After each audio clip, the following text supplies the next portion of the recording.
I think we'll go ahead and get started. We actually had and if this is our superintendent, we'll start. It is. It is. That's good. You are up. Welcome everyone to this is actually a morning month. This is our bi-monthly, got to get the title, bi-monthly discussion session. How about that? Discussion session, not a briefing. And we do have four items on the agenda today. And the first one is we're going to hear from we have aim for quarterly reports from the Winston-Salem Forsyth County Schools, and we're pleased to have Tricia McManus here, our superintendent, and you are now on. Thank you. If I sound winded, I just need to, I'm not a spring chicken anymore, and so running, it makes me winded. But no, I was coming from what is the best part of what I do, and that is reading to a class of kindergartners at one of our elementary schools, and then getting here on time. So it's never what you planned, like to walk out the door right on time. It's people stop you in the hallway. So anyway, thank you all for giving me some time this morning to give an update. The update is about four main things. It's going to be about a presentation I did to our board Tuesday night, and I'm not doing that whole presentation. It's a very modified version because we know the budget, when we come back for our budget request in May, we'll go into more detail. So it's going to be about that, our classified increases and where we've gone, what we are doing with the $500,000. And then we'll talk about Ashley and about East Forsyth High School renovation project. So those are my main four buckets for today. So I will start with our fiscal update. And so I'm not sure if you all saw Tuesday night, we presented to our Board of Education. We finally did get our audit back. And we knew before now. In January, we updated the board on our fund balance. And we knew that we would be spending into our fund balance last year. And I'm going to explain a little bit about how that happened. But basically, I just start with this slide, is that any decision we made about last year, this year, moving forward, any decision is always going to keep kids at the center of those decisions. And just like last year's, when we presented our budget, we have five areas that are our priorities where we invest our dollars. And so there is nothing you will see invested that does not meet these five investment priorities. And so just so you can see, our fund balance, and I put the years starting in 2019 and went up. This next year, as you see, it will have been reduced to $12.7 million. I put a little note underneath the graph that was shared the other night because the auditor came and showed other graphs, but it shows where we were. So I put the years because to make the point that the fund balance was greatly increased during the 3 years where we had ESSER dollars. And that is because, we were able to put things from that would normally have been paid on local, like, HVAC and like some of the other costs, increased substitute costs, paying teachers that were covering classes because of all that time with the vacancies and the absences due to COVID, all those impacts. We were able to absorb a lot on ESSER costs. And so what that did was allow us to add to the fund balance. And this is, if you've been watching headlines across the state and nation, many districts did the same thing. And they were paying for, they weren't limiting their cost. They were adding more to ESSER, but local was being freed up. And had we not had ESSER, I've told people this fund balance issue probably would have occurred 4 years in 2019, 2020, in that range, because if you look then, the total fund balance was just a little over $5 million. So we were able to increase it, and now at the end of this year, it'll be at 12.7. And so our goal with what I'm going to share with you is to get back to a point that we, not have a majorly large fund balance, because if we have that, then we're not, why are we requesting more if we're able to save that much? But our board has always wanted us to be, at least in my tenure, at about 7 million of unrestricted. And so we'd like to keep it at maybe then about 10, so that you can amend, again, it's for one-time cost, but if you keep it at about 10, then in each year you have about 3 million that if they spent it, we would keep 7 in the budget. So again, this is just to show you. And some of those things last year, because when you look at the report that the auditor shared, you see that it is in personnel costs. But honestly, it could be in so many other, things that contributed to it. For example, summer programs. I mean, we have had extensive summer programs every year because we had ESSER dollars, and last year we did that again. And our transportation costs. You get efficiency ratings every year that are based on how many students you're transporting, and compared to how much you're spending on transportation. The state held districts harmless for a couple years, but now they're applying that, and so we've had to pay money back for that. But you can see some of the things last year to retain our staff. You know, bonuses to go to some of our schools that need high-quality teachers that were struggling to fill vacancies. We, with the teacher supplement, we made sure that even our teachers that are in year 16 and up, it's an average 4% increase. We made sure everybody got that 4% increase and that it wasn't an average, so that some folks got less. You can see other things we did with local longevity. So I put this up here to say the money went for good, because 5 years after the pandemic, we still have recovery that we are doing. We got a report the other day from the state that showed that our second and third grade? No, I don't have it on here. Either second and third or second and fourth, something in there, but that we have the highest out of the state in recovery for reading and math in 2 grades at elementary. And that, I'm going to say that it's that investment that we made to keep great people and to actually provide services, direct services to kids. So I'll say that, but I'll also say that we are putting many controls in place based on this in our finance department and as a system with our board to make sure our projections are so accurate that we already know what is coming, and that the reports we get monthly are able to be our board is very clear where we are as a school district, and that we can plan ahead, the forecasting that needs to be done. And so I will say that's it. The money was used for the right things. The controls that we need in place to ensure that we can tell this story sooner is what we are working on diligently, and we have been working on diligently with our CFO and myself as well. And so these were some of those drivers that created this, the outcome of using some of fund balance, and that was the ending of ESSER. If you look at our audit, last year we reduced ESSER. It was 90 million in our second year, and last year was the third year and final year, and it had reduced to 45 million. And so if you think about the cost you needed to still see, the things you still needed to see happening in the third year of ESSER, to cut all of that off or even half of it off would have not been advantageous to our schools and our students. Also, we've been losing enrollment over the last few years. And so our enrollment is about 50,800 students right now. Loss of enrollment or declining enrollment also means, or declining, you get less from the state for that average daily membership. You are going to get less from the state if you have less students in attendance.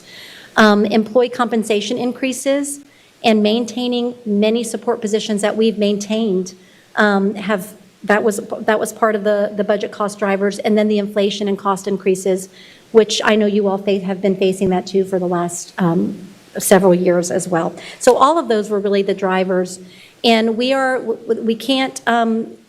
not going backwards, we're moving forwards. And so the moving forwards means that we are taking major measures to make sure that we can add back. And so our goal for this current school year is $8 million of savings so that we can end this school year balanced. And so we have been doing many things. I'm not going to go through this list. But then for going into next school year, the 16 million, it's not a 16 million shortfall. It's 12 million that we're trying to absorb or save, and then 4 million so we can get back our fund balance to that 10 million point. So it really is about 12 million that we need to reduce as we head into the next budget cycle, and 4 million that would then be able to add back into the fund balance.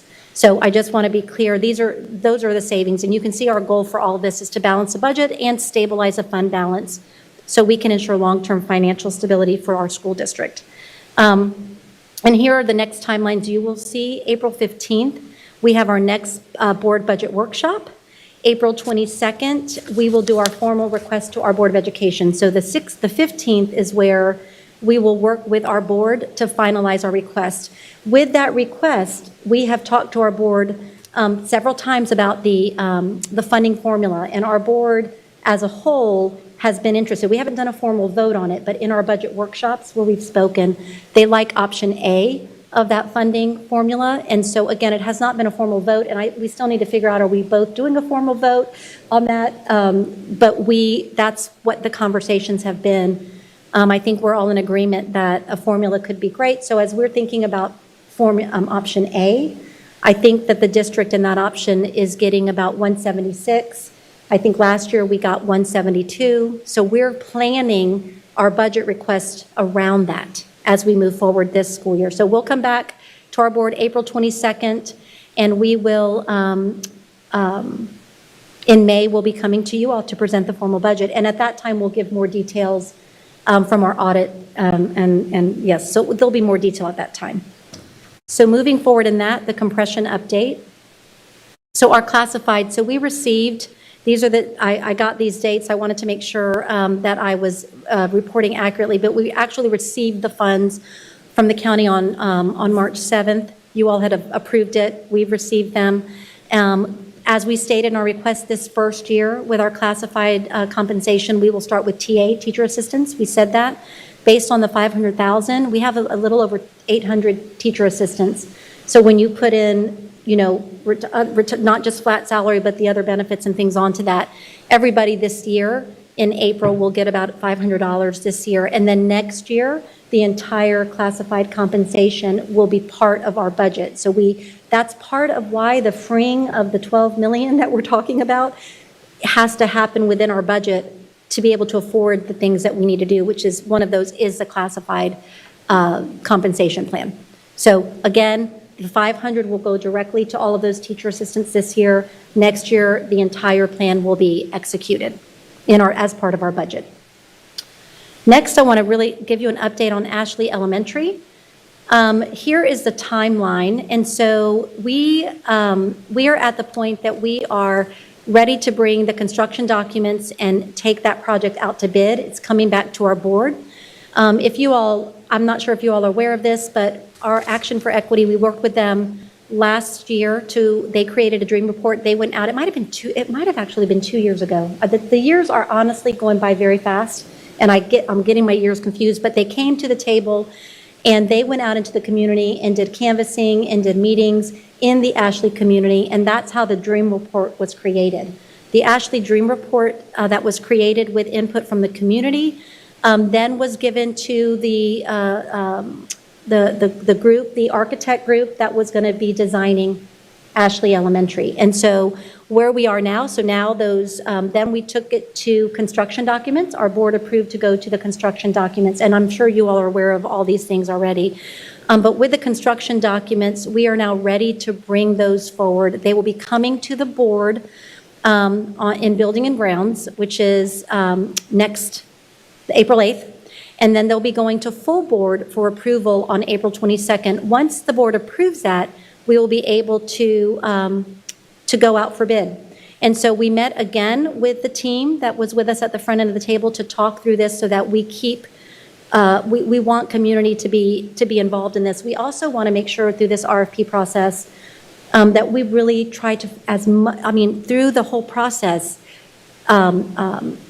we prefer local businesses being at the table for this. We really, and so although you need to put it out there as part of the formal requirements, we are going to put local preference in this process because we want this to be truly a community project. But of course, you have your rules that John Mann and Tommy will make sure we always follow, which we were recognized the other night for following those rules. And so basically, this is the timeline. We will request then project approval from you all in May. Once our board says, yes, we want to approve that bid. And then in August, we want to come back to award the bid in August and then come back to full board August 26th to approve that general contractor, sign, and begin construction. In the next slide, I'm going to talk to you about funds.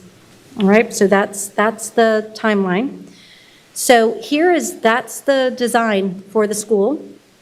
It's incredible, and I'll show you a couple pictures for the inside of the design. But you can see on this our potential funding costs for the project. Right now, in our reserves in the budget, it's about $5.3 million in that. Unfortunately, as we've been working on East, We have found that there are tunnels under where we are doing the canopies that if not replaced, we could have major problems. There's been water intrusion over the years, and we did a presentation Tuesday night in Finance Committee to the board about what's happening with these tunnels, but you can't continue that project until you fix what's underneath the sidewalks in the school, because you're about to fix the canopies and you cannot fix this. The sidewalks have to be all torn up to fix this. It's a major issue and could become a safety hazard. And so we're going to need to, and we'll be coming back to you all because our board will they just heard about it. In 2 weeks from now, they'll approve. Hopefully, it's up for approval. If not, it would have been 5.3, but right now it would be 2.8 from reserves that could go forward. You can see the additional capacity funds from you all from 23-25. I know you've heard about the Reynolds Park Road, but we are doing, I think, a resolution about that to bring back to you all. And so you can see where we would be at about 39.8 available. The projected cost right now is 46. But if you look, so that's about a 6.2 million difference. If you look right now with Brunson was originally supposed to come back much higher. Brunson came back at 42. So once we go to the next phase of this, what we are hoping for, and we feel if Brunson came back, because the designs are similar, if Brunson came back at that, if Ashley were to come back at about that same 42. If that happens, we would have about a $2.2 million difference. So we're seeing light at the end of the tunnel. We are working to figure out these details because we really want to move forward on this project. We have a little note there that says, when we first started talking about this, we were like, well, could we use some of the 2027 funds? But we know we can't do that because your board has to approve that. And we know there's also election in 2026. So we really need to figure out if it ends up being 2.2, and we'll know that soon, what can we do to find those funds? In the big scope of all of our expenses on construction and all of that, that doesn't seem that high. But we also, I meant to say this the other day, we did receive something at the federal level about the possible, we are writing a request at the federal level. I received an email from, and I can't remember who, I wish I would have remembered to put this in my notes, but that they do projects for urban development. And so we are going to apply for that. And so what that'll be, I'll keep you posted if we have any luck with that. Tricia, I do Yes. just want to provide one point Yes. of clarification. So the reason this board can't approve right now the amount for 2027, it does not have to do with elections. Okay. It has everything to do with they can't approve dollars that's not physically here and available. And and the school board requested to utilize 2027 funds for this project, but anyways, obviously because you are you not, don't have it. Yes. exactly. Yes. And we'll keep working through it together to see how we can get there. Absolutely. Thank you. Thank you. And then, so here also are some of the inside shots of Ashley. So the painting on the wall won't necessarily be that big, large painting, but it was just to show the design and the open space. The Dream Report talked a lot about open lighting, places for people to congregate. We've talked about there will be a clinic that will be accessible to the public. Our media center will be accessible to the public, so that it'll really be a community school is our goal for this. And so we're excited about that. Thank you all for your support, because I know this has been a priority of yours as well. And Chantel, thank you. Chantel is absolutely amazing to work with.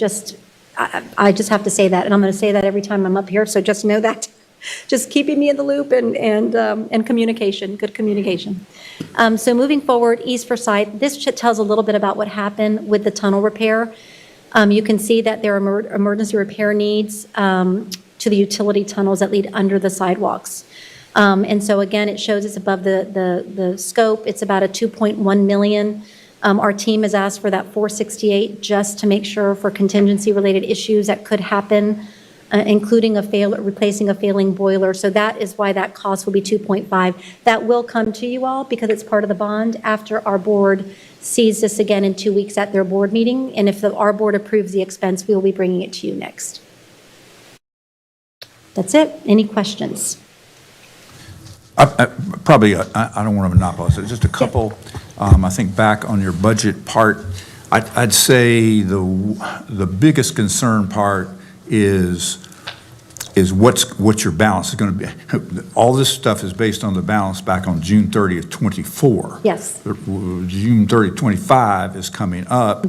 Kind of, you're looking at, if the ESSER fund positions were not stopped on September 30th at the deadline, yes, then, and any of those continued, you have no money budgeted to cover any of those overages, and that's a staffing issue. The staff is where the big costs are. Right, exactly. And probably looking at your option of saving $8 million, I'm sure you have some backup on that, but reading those items, they're not big ticket items. Yeah, there are other. I have a hard time deciding where you get $8 million in savings between now and the end of the year with the list the paragraph description underneath, because they're small items. So those are just the items now. I know, but they don't add up. Yes. They will not add up to 8 There million. were, because some of the freezing of spending does. So I didn't itemize that, but it does add up to 8 million. What I will, all 0.5 in that bonus, we did not repeat that this year. 0.5 in that bonus, we did not repeat that this year. So you have the savings of ESSER positions that we did eliminate at the end of last year. You have the 4.5, that was that expense. Tommy, with this year, with moving with the management of people, moving some of your highest paid employees, all of those things that he's done has freed up about 5 million more this year. So the 8 million's on top of all that.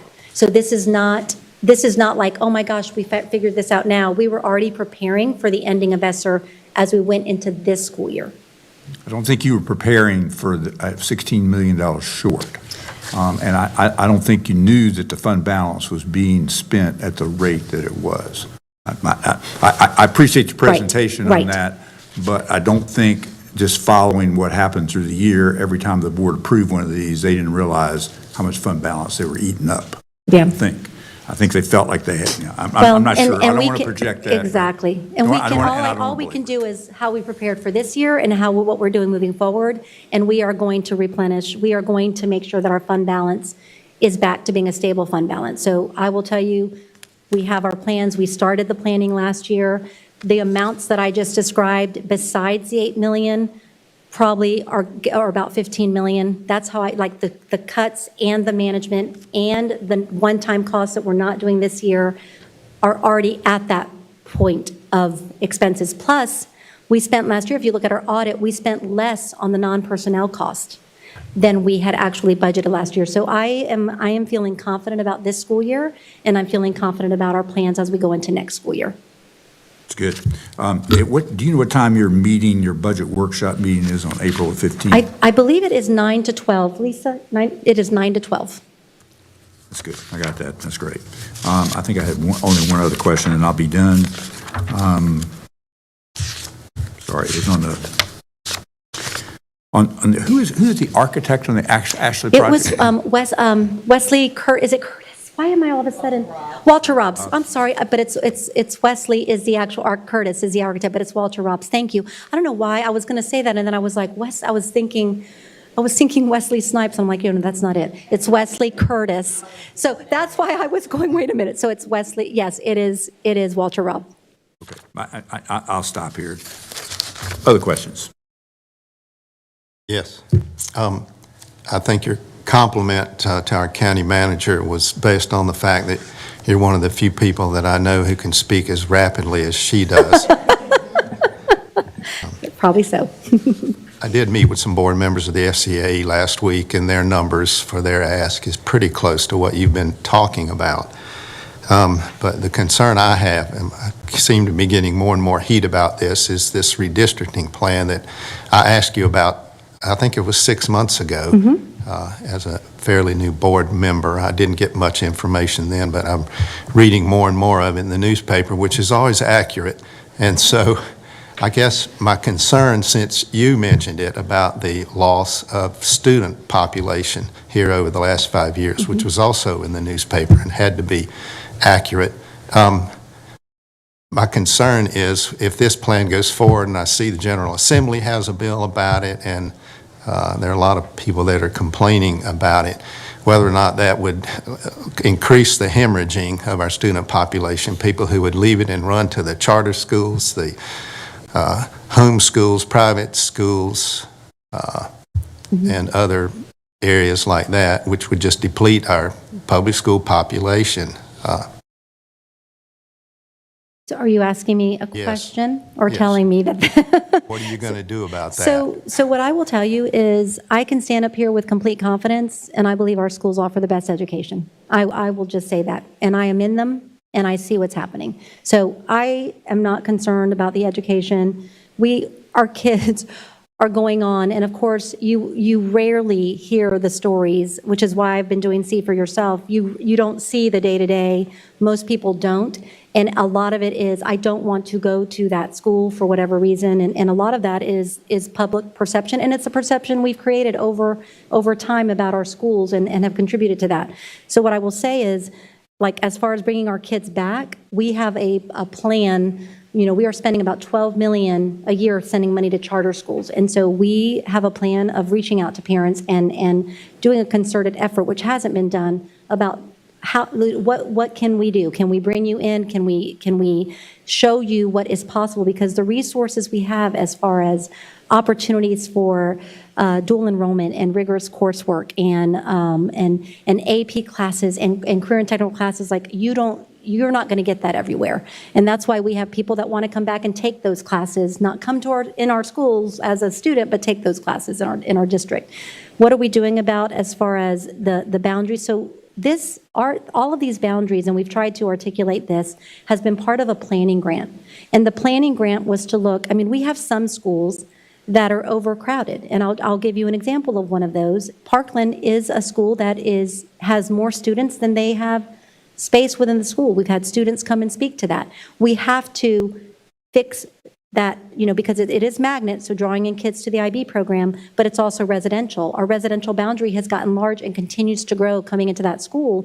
And so we need to adjust it, and that's one example of boundaries we need to adjust. But right now it's a planning grant, and what that means is actually looking at what could be possible, applying certain indicators, and the maps that have come out, the 3 different maps, were a first iteration. And all of these community meetings have been to say, let's get input. There have been some areas that didn't make sense. And once they were brought to the attention of the planning team, they've taken that back as part of the formula to make sure that, we're not dividing a neighborhood or we're not doing certain things that may have been caused by that first iteration.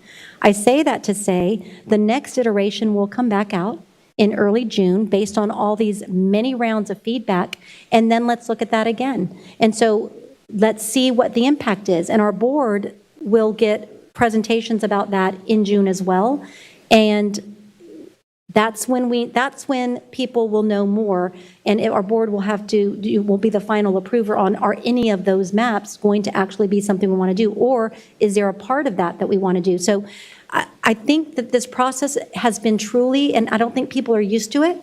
It is truly, people think we already know what's going to happen, we know the map. That is not true.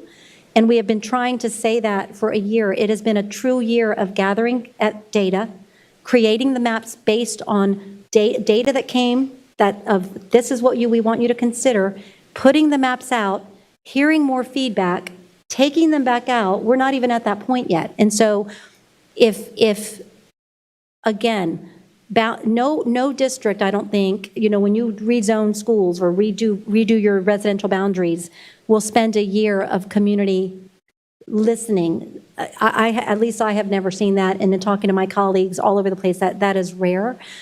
So what I will say is, I think we need to see what comes next. We've heard the feedback loud and clear.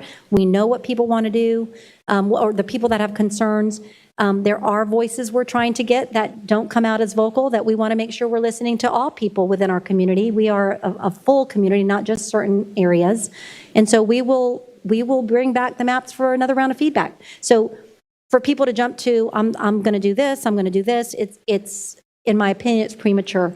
This is about also the 2026, 27 school year. So it's again, we need to let the process play out and let us continue doing the listening sessions and continue making adjustments to the map and bring it back out again, and then have more discussions with our board. There's just going to be a lot of opportunity for continued feedback.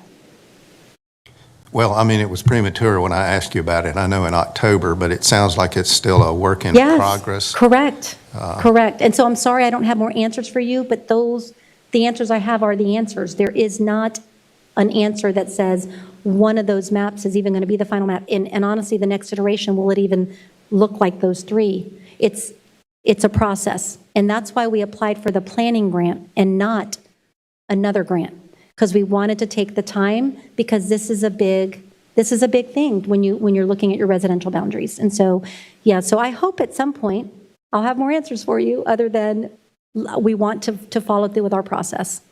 Is there another county in the state that has pursued a similar program based? There, over time, yeah. I don't think right now in this moment, but there have been. I mean, and I'll tell you, the former superintendent in Charlotte, they went through a similar thing. That was years ago. I can't even remember the year, but we could get that information about. I don't know if anyone has done all their residential boundaries at one time. I know that they looked at that because they were trying to figure out, how do we not have such concentrations of poverty in certain schools? And so they did a similar process years ago. But as far as many people do boundaries a few at a time as they're building, but to look at all your boundaries, I'm not sure. I would need to get you that information. Well, my concern was not addressed to the competency of instruction in the public schools. It was really a concern about losing students, Right. as has occurred Right. in the past for whatever reason. We want to stop the bleeding there. I agree. And so I guess the persistent concern, again, is whether this database formula that was used, of looking at school lunches and that sort of thing, was ever applied in any other context in any other county in the state. There are some. Sounds like, okay. There that's what I was there are asking. some, and I'd have to look into what Wake has done over time. There are different districts. We will get that to you. I've written that. I have someone here to write stuff down that we will get that to you. But I know you weren't questioning the quality, but the reason people leave is because what they perceive to be the quality. Like, no one leaves because I think that there's always options, and I don't fault someone for using options. As a parent myself, with my two children, I've done different things. The majority of it was in public school, but honestly, Megan, for part of her time, went to Pepin Academies, which is an amazing charter school for kids with disabilities. And so I respect choice, but I want the best choice, no matter what. And that is for a student with disabilities, for a student that is not, that just wants a high-quality education, that our district is that place for that.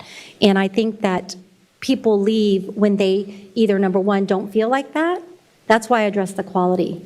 Or they leave because maybe they just see that somebody else may have a program that is better for their child. I understand that. But for masses to leave because of some kind of assumption about, it's usually about quality. That's why I addressed the quality issue. It's usually about the grading. This school is this grade, or this school, and those grading. It's interesting. Right now, I received an email recently because they're talking at the state level right now with legislation. Should they go to a 2 grading system because you have, you get grade for proficiency, and people are talking about, should you also get a grade for growth?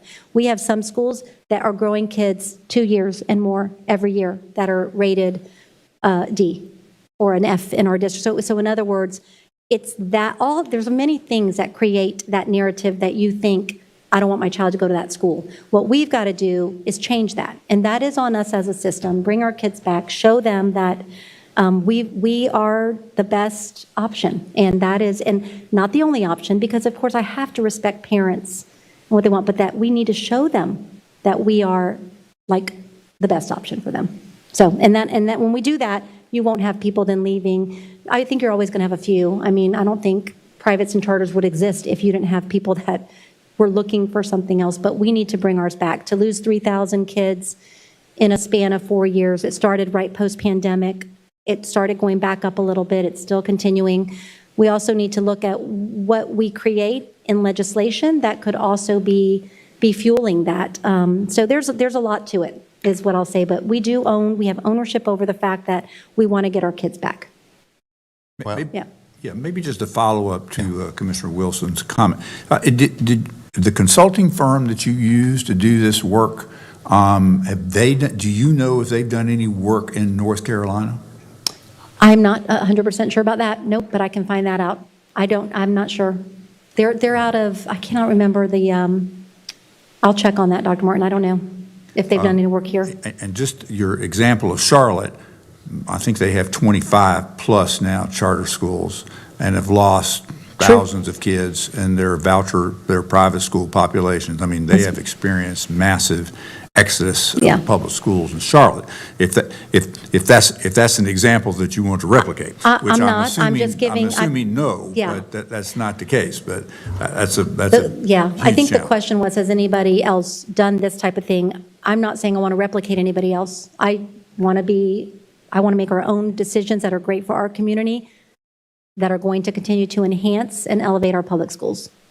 And I understood, we've gotten several emails from parents that are not happy. Yep. And that we send back and say that's the school board's issue. And, Absolutely. But basically, one of the examples I do remember was, you used Parkland as an example as being overcrowded.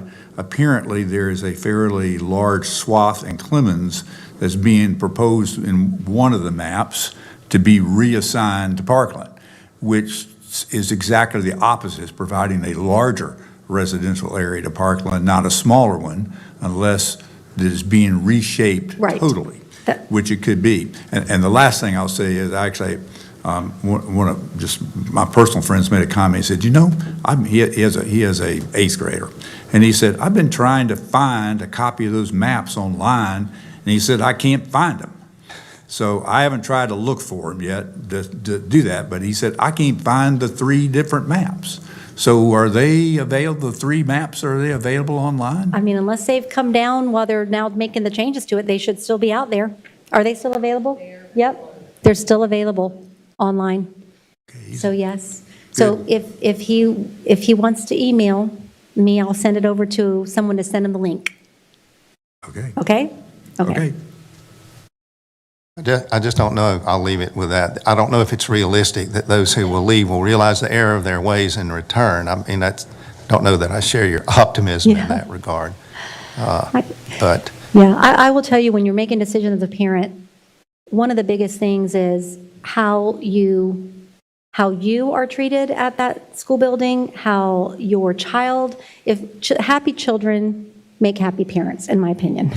And so the only time I want to move my child is if something happens to make me think I need to go somewhere else with my child. And so I think it's, with those who've gone to charter, it's understanding why. And we don't take time to do that. And I think that what I have seen is when children leave, like, we should care about it. So in other words, if I have a child that is zoned for my school, and as a principal, I used to get the list of anybody that was in my zone for my school that was choosing to go somewhere else, and back then, many, many moons ago, I would call them. And that come tell me why. Like, if we don't have the data, the true data as to why, we can make a lot of assumptions as to why, which I probably did now about why, but it's usually something happened, or the perception in the first place of why that's my neighborhood school, but I don't want to go there. And so I think the personal touch of bringing people in, letting them actually see, come into school, go into the classrooms, look at the transition periods, look at everything, talk to the staff. But part of that is, like, our folks responding, being responsive, and actually caring about any one child that is withdrawing, sitting down, and caring about it. And I feel like over time, kids are leaving. Well, they withdrew. And when I ask people why they withdraw, most of the time no one knows. They're just not here tomorrow. My thing is, if all of a sudden, and I'm going to probably give a terrible analogy here, but Disney started losing all their clientele, like, I would think someone would say, what's going on? What happened? Like, let's talk to you. And I think that when I talk about the personal touch, we're dealing with people and their children. That's why people are angry too. Like, people are worried about their children, which they should be. But I'm going to tell you, I think we can bring many back once they come in and we take the time to show them what all the possibilities are within Winston-Salem Forsyth County Schools. So I am optimistic about it. I will say that the narrative that is shared, and why I started See for Yourself, is because we as a system can't do that alone, though. And honestly, there are people that aid in the negative narrative, and everybody together can change that narrative. And And I'll tell you, like, a few positive stories are overweighed. Like, you could have 20 positive stories. Like, I have story after story that's out there, and then one thing, and oh my gosh. So I think it's part of this, we are in a time that people go to social media for fact. You talk about the newspaper with facts, they're more factual, I think, than, unless they just take it right off social media.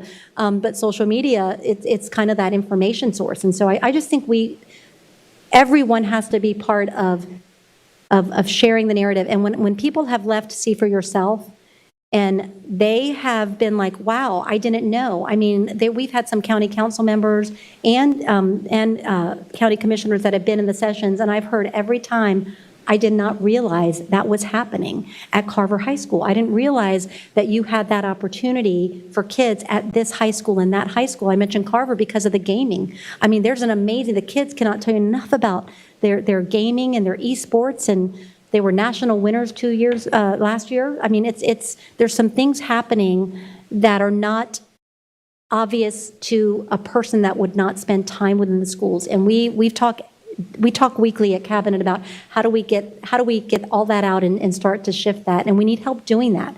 That's why, tonight I'll be speaking, I got a conflict tonight between our students getting recognized as something, but speaking at Insight, which is that Leadership Winston-Salem Insight, so that I can continue sharing. Like, when people say, how can they help?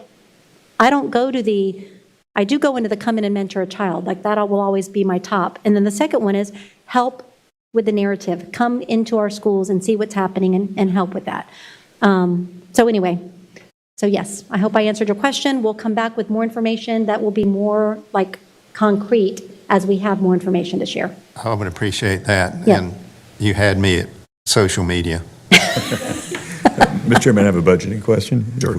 If we run that last course. Forgive me if this is something that you presented at the start, but a big backup on Salem Parkway. Can you provide a copy of the entire audit and your entire presentation to the school board for us to review? That the summary is helpful, but the details Absolutely. are going to be critical to responding to questions. So Yes. thank you. We'll send that. Lisa can send that to Ashley and Chantel today. It's the audit, it's their PowerPoint from the other night, and then my presentation as well. There's 3 things you'll get. Thank you. You're welcome. Any other questions for? I don't have any questions, but I do have a few comments. First of all, I wanted to say thank you for Ashley. I just sent Senator Lowe that information because he asked how could he help with Ashley. So I wanted to also say that heavy is the head that wears the crown. I respect you, but I don't envy you. As I read the audit reports and the results, it did make me sad. I'm thankful for board member Robert Barr and his comments in terms of knowing that you guys, I know that you inherited a financial obstacles as well, so I appreciate his comments about the training. I also would offer hiring a lobbyist. We have one here for the county, and I promise you that they could do the schools so very, very well. We had an opportunity to, with Forsyth Tech, to meet with Senator Dana Cottle-Jones, who is the board of, she's the chair for the Board of Education, the Education. For the Education Committee. Committee, yes. And she also sits on the Appropriation Committee. And she offered some support for Forsyth, but we got to ask. And I think in the past we've just had some troubles with doing that. But if you get a legislative agenda and priorities together, she may be able to help you with that, right? Yes. I also wanted to just talk about teacher supplements, teacher assistants, and the debacle with the bus drivers. We got to do better in terms of paying these people. We're expecting them to show up for our children, and sometimes I feel like that we are creating a climate and a culture of chaos, and that's between the county commissioners and the school board, and it doesn't have to be. We're here to support you, and I want you to know that we are better when we work together, right? Absolutely. So in the future, let's just be better in terms of the reporting. We asked for some reporting back, and we wanted to make sure that everyone is being paid properly and on time. So thank you for allowing me to share those comments with you, of that you can take them back to your board, and they're helpful. Can I respond to one thing? But of course. Our Board of Education provided, following our meeting with them, provided them with a list of things, because what we were told in our meeting is, give us specific things you want, and we will advocate for those, but we need a list of what you want. So our board did provide that to our local legislators. delegates. Okay. I'm not our local delegates, but our local delegates, but the people that were in our meeting, which included Senator Jones, included Representative Lambeth, Zenger, all that whole group, Paul, Senator Lowe, and Amber Baker, the whole group, Kanika Baker, they were all there. Okay. And so they did receive a follow-up with what is important to us. And I do know that Chair Kaplan also has met with potential lobbyists. I know she also, I think, might have reached out to yours to see if we could do some type of piggyback. But I do know, and I do know that there have been major doors open with our board and reaching out directly. And I see that regular communication between our chair, Representative Lambeth, just regularly communicating about what's coming, what feedback do you have? So I have seen some doors open as far as them choosing a lobbyist and that coming to the board for an open discussion and approval. They haven't gotten to that point yet, but there has been preliminary work done there and a list that has been sent to them about what would be helpful for our district. Ashley was on that list, so as one thing, but there are many other things on that list. But of course. So yes, so very important. And I will tell you, part of those, the overage is because we've had a major commitment to increase salaries. Like the local longevity last year, you could see the cost of that. That was to address the compression issue with our classified employees and take them. So now the market study is adding to that. But our classified council has said, you all have really worked hard to listen to us and to raise the salaries. As far as our teachers, that supplement needs to come up. I know you all know that as well. Right. I know last year it was not something that was approved. This year, with what we're trying to absorb into our budget, I'm not sure we can add that, but I know that's something you all are committed to as a Board of County Commission, is to get that supplement back up. So we will be presenting on that when we come back for the budget request. But we are on the same page with our folks need to be compensated at the right levels, and that we need to then also make sure we create working conditions that allow us to retain them as well. Right. Thank you. If I may just piggyback on that suggestion a bit, you know, you've got the famous animated I'm a bill stuff about how legislation is supposed to go through the legislative process. And I've been greatly disillusioned to learn that it doesn't usually work that way. It might be a good time for a call directly to Senator Jones' office. If she's offering to consider helping specifically with Ashley, the way the Senate budget preparation process actually works, that could be more useful than the best prepared, comprehensive, presentation and plan. I would make that call. Yep. The suggestion. Okay. Good. Thank you very much. Thank you. All righty. Our second item today is a presentation from the Greater Winston-Salem, Inc., an update. And I know Mark Owens is here. Good. Thank Good you morning. for being here. Happy to be here. Good to see you all. Thank you so much. And I would like to begin with a few more flowers for our county manager. Chantel, you did a fantastic job at our legislative breakfast yesterday. So thank you so much for your participation. And to all of you on the board and staff who attended, we really appreciate your support. I am going to say that I'll have to jump out here in a second for a project call. So Mark and I are going to do a quick baton pass in the middle of this. But I will begin with just some activity overviews, and then Mark can share a little more about the challenges we faced recently in recruitment.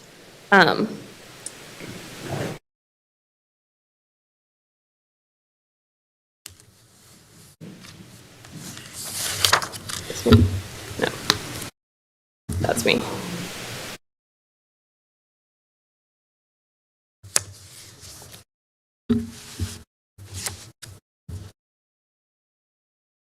as you all know, we've showed this slide to you a million times, but our goal as Greater Winston-Salem is to achieve this 2030 vision for our community, to be the top mid-sized city for economic growth, to be a more equitable community, and to continue to be the best place to raise a family. And we are well on our way to achieving those goals.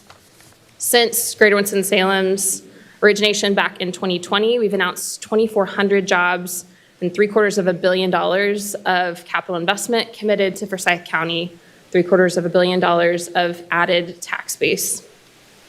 To examine the ripple effect from that, there's an additional 1,600 indirect and induced jobs from those projects, meaning the contractors, the retailers, all the accessory entities to supporting those projects, and a cumulative $275 million in annual wages added to the community. So that's $275 million added to the pockets of the families in Forsyth County. We're really proud of those accomplishments, exceeding the job announcements of the preceding decade.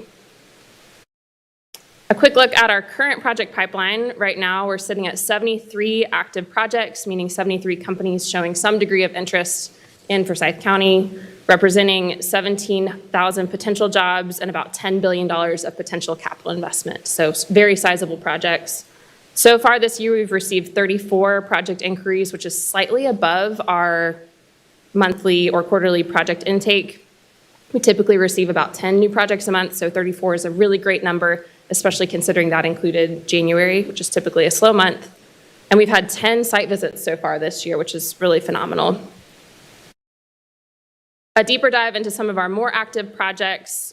We are working with a data center right now that would have very large investment, upwards of $2 billion of capital investment. They're pretty far through down the project process, but we'll hopefully have some good news for you here in the next few months. Working with a chemical manufacturer out of the UK, smaller scale project, but they've really been attracted to the community that they found here and their site visits. So we're excited about that one. Plastics manufacturing and solar cell manufacturing projects, a little bit larger scale, but both in the renewable space. The plastics manufacturer is actually a recycling variant, and then nonwoven manufacturing, which is a teaser for the closed session conversation we'll have later today. A few recent trends that I'd like to call out. Oh, I think this slide is old, but the first that I wanted to call out was just that 60% of our project visits over the past few months have been from international companies, which is really impressive. I think North Carolina is not a secret anymore. Forsyth County, Winston-Salem is not a secret, and that's been represented in the visits we've seen from all across the world. These decision drivers have shifted a little bit from what's on the slide in front of you. Still certainly a need for shovel-ready sites, and that's a challenge, as we know, in Forsyth County. Grateful for the commitment that you all have to the HDR study to hopefully mitigate that for the future. But utility infrastructure is a huge driver. A lot of the projects we've seen recently have stopped shortly out of the gate because they don't have the necessary power, especially sometimes water, but mostly power to meet the needs of the project. And then finally, workforce that has continued to be part of the conversation for the past several years and has only been amplified in recent months. There we go. Oops.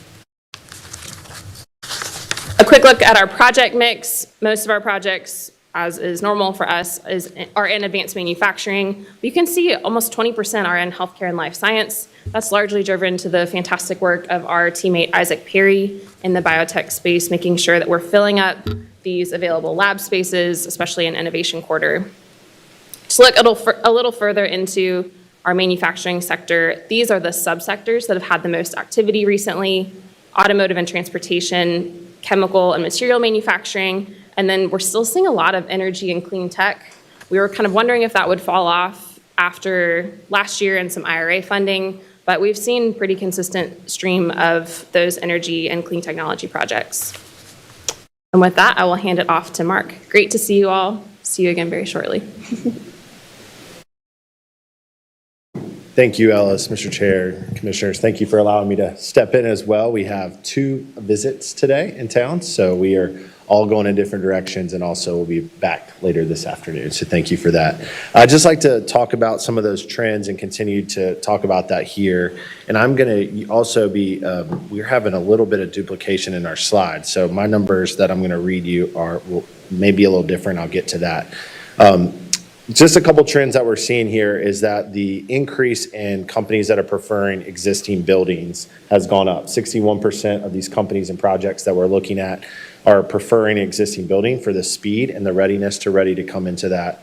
20% are preferring purchase over lease, and you can see that drop significantly there, which is meaning that now these companies are wanting available buildings ready to go, want to lease them and get in and move quicker than buying them and building them and doing that. The rail access has been less important, and expandable sites has stayed the same. So as you look at kind of what our availability is in terms of the acreages and different setup there, let me make sure. You can see we have a wide breadth of acres that we look at, and want to also commend our team and you for studying that, and thank you to Kirby and his team as well for the HDR study looking at sites and available sites and thinking outside the box for Forsyth County. As Chantel mentioned at our legislative breakfast, we are geographically smaller and need to look and be really creative on how we look at that size. And then you can see the wide scope there of sizes of buildings as well. So currently in Forsyth County, we have four buildings that are over 150,000 square feet that are available. Over those 70 projects, fighting for those available buildings, it's a really tight market. It's really tight for us to be able to have that available space. There are some spec buildings that one at least is coming out of the ground. Hopefully that process will get started. You've seen that be public with Front Street Capital doing another spec building. That will be our only brand new spec building available in Forsyth County. Currently we are out. So that is something that is really important, and that study is going to be really interesting and helpful that Kirby and his team are working on to help us with that. So let me interrupt you for Yes, a second. sir. So this chart is of the people who have expressed interest, the companies. This is kind of how they break down and what they wanted. That's correct. This is what people that are looking at us want. This is the demand side, yes, sir. So Right. this is what And they we are don't looking have a slide that shows what you were talking about, which is the availability, which is very low. Right. We can pull that together and match it for you, but it's low in different spots. So we do have a couple of the visits that we have today are in that 20 to 45,000 square foot range. You can see here that 0 to 100,000 square feet is approximately, a little bit over 37% of the ask. We're okay in that space. Those buildings are just a lot older. They're normally distribution or very light manufacturing, older buildings. It's really those biotech companies, those advanced manufacturing that are wanting those higher ceilings and different things. And that's why you saw companies like Zeal Abeg and Rodell come into brand new spec buildings, because they were ready to go and could be customized to that space. And so when you saw the available project list, those smaller ones are normally smaller buildings, and the bigger job numbers are bigger in theory, except for maybe data center usage. But yes, we have a listing. We've also signed on to where all of our available properties are automatically loaded to the state of North Carolina EDP&C as well. So those business development managers can look and see exactly what product we have available at the same time. And while I interrupted you, Ellis made a comment about a little concern about power, about energy. I mean, do we have the energy? Do power? Can they respond to a data? We can at certain sites. So for example, there's a available site north Forsyth Industrial Park in Tobaccoville that has high power, mostly because it is currently owned by Reynolds American, Right. and that power is already there. Some of our newer sites, as we look and expand and look in that HDR study, the sewer lift station that Courtney and team are working on, power into those spaces are not at the megawatts that are being requested have just gone drastically up. Data centers are kind of this own category of power and water needs, and then all the advanced manufacturing power. Duke Energy is able to do it. I think I would look at Chris and Kyle. I mean, they normally tell us anything's possible for a cost, and it's normally that 12 to 36 month timeline, and that's a challenge. So, communities that are doing that proactive power investment or already have it, there's transmission lines nearby, they're just a little bit quicker to market. We talk to Duke Energy very often. Normally the answer is yes, but it'll cost this and take this amount of time. Okay, thanks. Yes, sir, absolutely. So we also, just as I go into the next slide, I want to share. Sorry, Yeah, one thing. please. Yes, sir, Commissioner. One quick other follow-up. Please, sure. Finding sites is the ongoing challenge for an area, county like Forsyth that is, small inland area compared to our population. I've always been interested in the idea of reusing gray field areas. When I was on the city council, there was an effort to revitalize existing commercial areas in underserved parts of the community. Some of that worked, some of it didn't. And it occurs to me that there are a lot of locations around the county where you had an attempt to begin a commercial area that just didn't take for whatever pattern. Or patterns have shifted and it's now fallen into very low utilization. Is there a systematic effort that could be undertaken to look at those, see which ones are in areas that could make sense for careful rezoning to light industrial uses, and the possibility of an effort to acquire and utilize those? It's a great question. I'm going to attempt to answer that and offer if Kirby or Chris have, if I misspeak here on this statement. The study with HDR, we really encourage them to look at everything, not just what is already existing zone for light or heavy industrial, as well as we have identified, we go through our community and scrub all of the available sites. We have a person on our team, JT Warren, that does that as well. So we have looked at those and looked at rezoning. We've had those rezoning requests. I think we just recently had some that were in the light industrial, general industrial, that were in areas of Clemens, and we know how those conversations go. We are looking at everything. One of the projects we've shown, and I think will be coming today, is in East Winston and has a great opportunity to be in an area that hasn't had that development recently. So we are definitely looking at that. The study, working with the planning board, has also helped us, as well as the Utilities Commission, to say what is available. Even to find some buildings that used to do aluminum foil for old cigarette packets that are empty buildings. We've shown that building to an aluminum foil company 3 times now as well. So we are doing everything we can to find those. And I think the building reuse grants have been helpful. And those have been used recently with some office projects such as Bloom Construction. But they're definitely, we are open to every idea possible to make sure we maximize correctly and smartly the available spaces for industrial use. I would just add, I mean, there's a reason why the three of us come and do this together, because it is so interrelated, and we have such a good working relationship to try to bring about what's desired for the community, economic development, jobs, while also balancing that with the needs of residents that are around there. I would say, again, this is one of those things. You have the HDR study, you've got utilities, you've got Greater Winston-Salem Inc., and then whenever I get up, one of the things that we'll talk about is, again, Forward 2045. And coming out of that, we want the HDR study completed, then having Forward 2045 follow on the heels of that. I think, talking in the space that you're talking about, we have a great opportunity in the east-northeast quadrant with the Beltway, with areas that have been underutilized or, could stand for redevelopment to really provide an opportunity for economic development and growth in not just jobs and industry, but in the retail space, in those ancillary uses, to really look at how we can, bring about change in that area that's over the last 50 years has not had a lot of new development. And, particularly you have some communities that are especially resistant to that kind of development.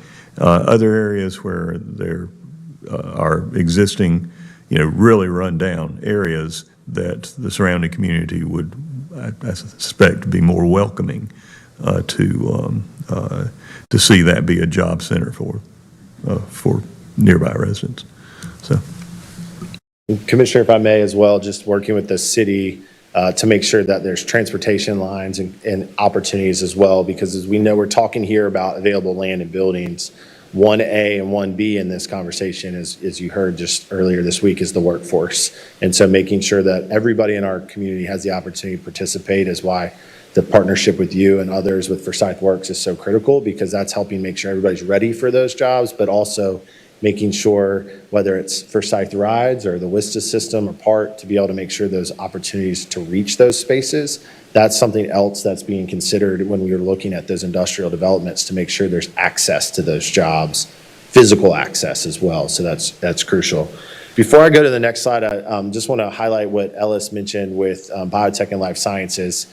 These projects don't get a lot of publicity because they're normally small, but in one technology place, right in Innovation Quarter, 2 years ago sat at 0% occupancy, meaning there were 0 people in that building.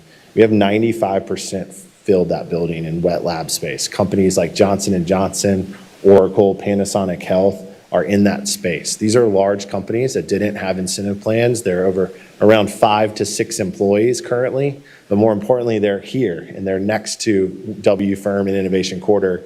UPS is another one of those, and we're helping to continue those conversations. But that's that biotech life science component. We have about 1 or 2 wet lab spaces left available in the Winston-Salem, Forsyth County area.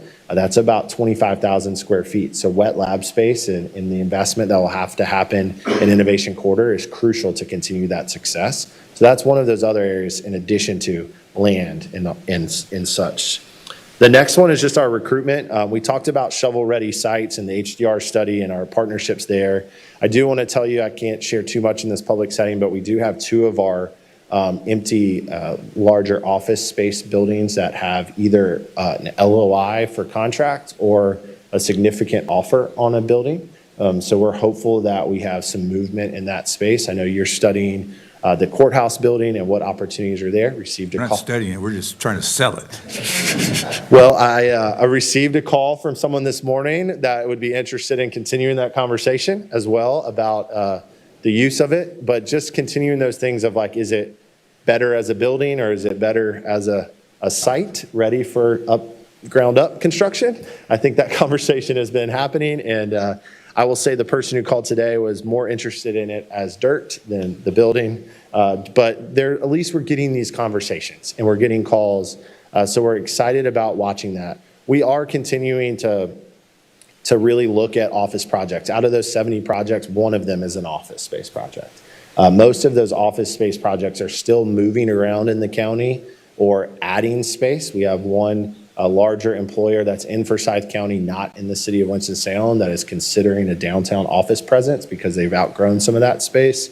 But as it looks at office projects coming into the state of North Carolina, there just aren't very many. So we're looking at residential conversion of office buildings as well and continuing to monitor what that could look like in the community. Not necessarily Greater Winston-Salem's forte of residential, but we come alongside to help in any way we can in that space. Utility accessibility, want to really highlight this does not necessarily mean water, back to the power conversation, but it is how power, sewer, water, all of that works together. And making sure we continue to look at that. The lift station will be critical in offering more available industrial land congruent to Union Cross Business Park and hopefully able to help continue growth there. I do want to touch on available sites. Just something that we need to continue to look at is the viability of Tanglewood Business Park and the future of that space and what we would like to see there and what the interests are maybe don't always align. So what is the future of that site and how can we really market that to be productive or use it in a different use standpoint? And then biotech recruitment. I mentioned these major companies. There's a lot of other smaller ones that are spinning out of W Firm. One, for example, a great company called Brinter that is 3D printing cartilage. These things are really coming to life and are growing. There's currently not a model to help us recruit these companies financially, meaning they don't qualify for state incentives, are really too small for the traditional incentive packages. So we're studying ways that we could look at creating funds, whether that's private or public funding together, hybrid, to have some sort of closing fund to recruit these biotech companies that we need to have placed here and to have those properties. So that's a new space for us. As you can see, when we took over in that consolidation in 2020, They're at about 2% biotech. I think we're almost at 20% of our projects are in that space. So that is really starting to come along with Innovation Quarter Phase 2, and the surrounding area. So we're also tracking that. And then downtown development, I think we heard just at our legislative breakfast yesterday, the sales tax numbers and watching that. We all keep an eye on downtown. We have been meeting with Jason Thiel and Downtown Partnership, but in all honesty, their capacity to be able to recruit downtown projects, they need some team members like ourselves to come in and help. So we're trying to look at downtown options. What could this look like for retail recruitment? We have hired or signed up for some new database programs that allow us to find and track leads for retail and restaurant recruitment. So we are proactively reaching out to retail tenants currently to try to look at spaces downtown. What is our role in that, and how can we continue to help make downtown a great place for everyone in our community to access? Because we know that's an economic driver, as well as partnering with Visit Winston-Salem and all the amazing things that they're doing to bring in travel and tourism and businesses to come in and spend money in our restaurants, in our retail shops. So downtown, we are actively involved in that, considering some further studies and efforts in that space as well. And then lastly, I'll just share, we haven't shown you pictures of our team in a little bit. It's getting bigger. You obviously know Ellis.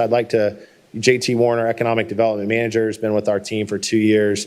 Trey Blackwood has joined our team as our economic development associate, thanks to your continued support and funding of our team through the alternate service level. Trey has been able to really take a step in that land readiness side of things. So he's really been excited about that and has joined our team and is interested in being a part of the government workforce in the future. So we're trying to train him up right as well. We have entered into a contract with Vision to Venture, which is Mike Bukovich and Cami Leslie on our entrepreneurial space. Just 2 weekends ago, hosted 50 companies into Innovation Quarter for the Tech Startup Weekend. We are supporting the Investor Forum at Winston Starts, and we have many other entrepreneurial initiatives that we are tracking, as well as creating a census and database for all the startups that are here in our community so we can continue to partner with them. So that's been a growth and investment from our team.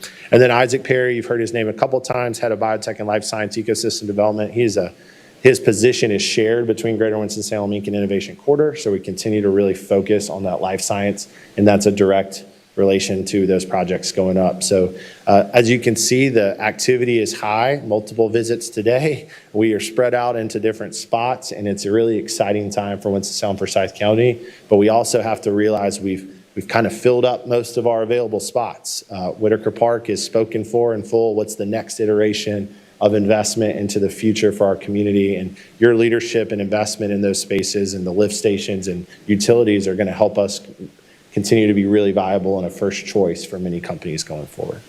So I'm happy to answer any questions that I may be able to. Chair Martin, I do have a question.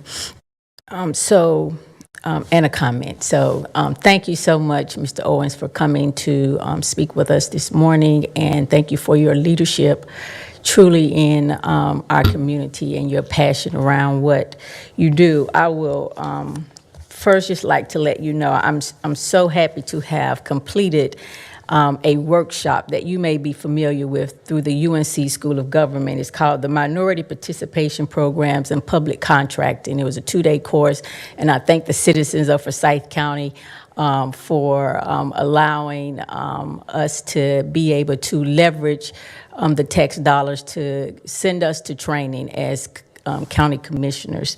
And of course, the whole point of the course was to try to help participants understand the benefits, absolutely, of investing in MWB and hub-based business. I would bring your attention to the 2045 Forward Plan, and it was I thought, a great sentence on page 40 as it relates to our opportunity in Forsyth County to improve economic development in especially the northeast, eastern part. And it reads, according to the Brookings Institution study, Forsyth County is the 3rd lowest ranked county in the country for upward economic mobility, meaning that a person born in a lower income bracket is likely to find it difficult to climb the ladder by way of education attainment, job advancement. And then goal 4 is, I think, very in tune with our needs in this county, which reads, and it's on page 42, I think. It is to increase upward economic mobility by improving access to workforce development, training, and educational programs for our residents.